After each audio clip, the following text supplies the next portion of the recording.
You've probably heard it 100 times. Gratitude is really important. Why is a gratitude journal important?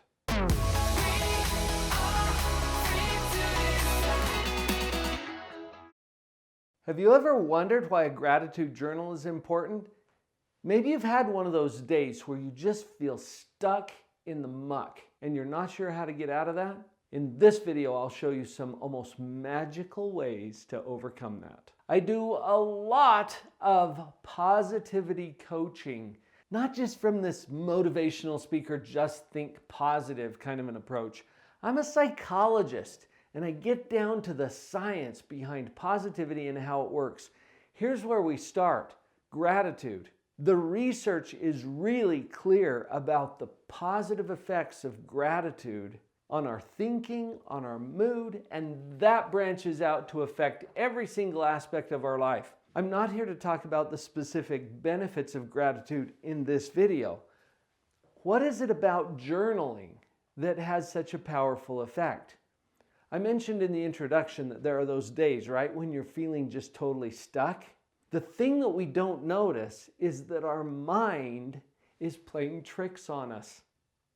It constantly is playing tricks on us. And the most likely thing for us to focus on is something that's causing us pain or discomfort or discontent of some kind. That's just a survival thing. And our brain will naturally lead us in that direction.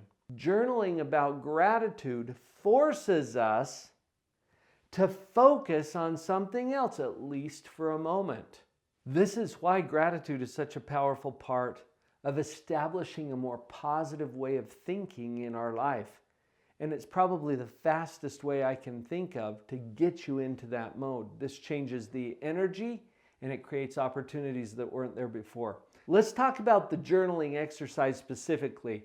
I've got 5 specific tips for you to make this even more powerful. For the first tip, I have to tell you about Matt and Becky, who came to see me for some couples coaching, and I gave them the assignment to do the gratitude journaling. When they came back, Becky had actually written down her gratitude list each day. Matt had thought about it. Now, both experienced some of the benefits, but Becky had a much more powerful experience with this. Why is that? Because when you take pen to paper, I'm talking about actually physically creating a list. Now, maybe you can do it digitally, maybe you can just think about it, but there's something about the act of writing that engages more of our brain. It bypasses some of the old habits and neural pathways that we have and creates a more profound effect. Actually write it down. That's one of the benefits of journaling. And I would also include in this first tip that you get a specific manual for this, a document, a book. Commit this particular volume to your gratitude journal. So this isn't the typical journal where you're recording all of your thoughts and feelings and everything that's happening in your life. This is just for gratitude.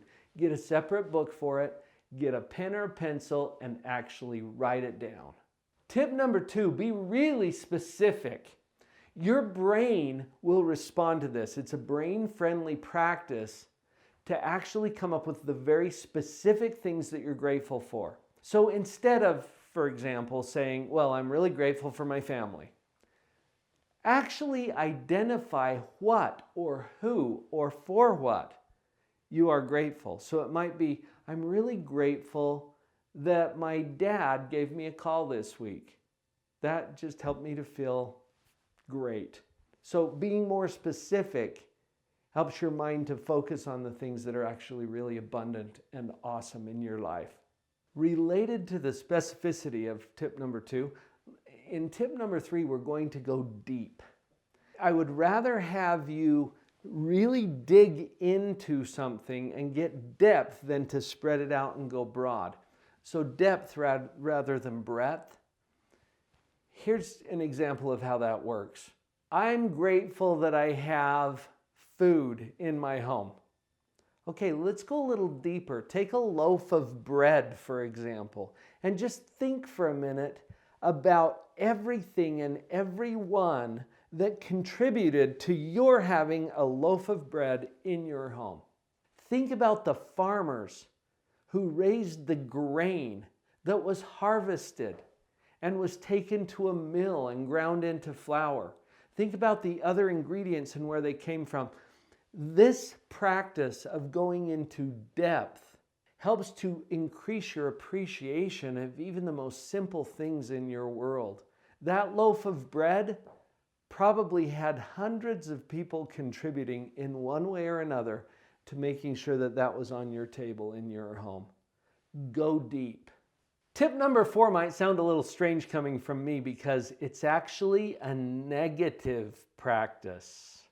Now, by negative, I don't mean bad. I mean we're going to subtract something. In your mind, think about what your life would be like without certain things.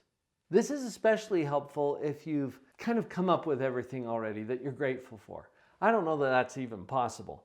But if you hit a lull, if you hit a block of some kind, simply pick something in your world and ask yourself, what would my life be like without this thing? Indoor plumbing, for example. Oh, wow. What would your life be like without indoor plumbing? Now, indoor plumbing may not have made your list already, but if you look at some of the common things in your world, I can even look around my office. What would my life be like without windows? I have a nice window here in my office where I get a great view of the mountain and it lets natural light in. What would my life be like without that? It would be darker. It would be duller. What about this desk? What would my life be like without my desk? Where would I put my computer? Where would I sit? Do you see? Just subtract a few simple things in your mind and see what that does to enhance your gratitude journal. And finally, tip number 5 is to be consistent. Commit to the practice. I often have my clients do what's called a gratitude power-up. And for this power-up, they take 5 days where they journal and record what they're grateful for. What if you could commit to this on a regular basis? Pick a time that works for you. It might be first thing in the morning, it might be just before you go to bed, where you pull out that special book that you've created just for this purpose and you jot down 1, 2, 3 things for which you're grateful. To commit to that on an ongoing basis gives you a practice that you can carry into your life and really upgrade your experience. This is powerful stuff. Gratitude is a really powerful first step to creating and living a life that you love. I would love to put my book into your hands that will give you some other steps. Pick up your free copy of Pathological Positivity at drpauljenkins.com. In the street alone. Her head was down, face locked onto the phone.